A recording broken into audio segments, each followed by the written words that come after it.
அம்மா நான் ஒரு பையனை லவ் பண்றேன். என்னது? லவ் பண்றான்? லவ் என்ன தைரியம் உனக்கு? நீ என்ன சொன்னா அவனை தான் கட்டிப்பேன். குடும்பத்துல யாருமே லவ் பண்ணது இல்ல. லவ்ன்ற வார்த்தையே கேட்டதே இல்ல. என்ன சொல்ல போறோம்? அவள ஒரு நியூஸ் பேப்பர். எங்க குடும்பம் என்ன சொல்ல போதோ? மௌனம் போச்சு, மரியாதை போச்சு. அவன் இல்லன்னு நான் செத்து போவேன். செத்து துள. சரிப்பட்டு வராது. இங்க பாரு, நான் சொல்றதெல்லாம் நீ கேக்குற. நான் தான் அவனை பெத்தினான்.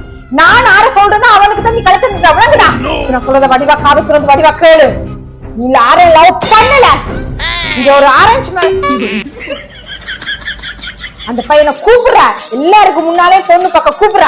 அந்த பையன் வரைக்கும் உனக்கு தெரிஞ்ச வரையில சீன் போட்டா சோகனுக்கு விளங்குதா? ஷீலாதான். ஹலோ ஷீலா, நான் கொஞ்சம் பிஸி. இந்த பொண்ணுக்கு ஒரு வரம் வந்திருக்கேன்.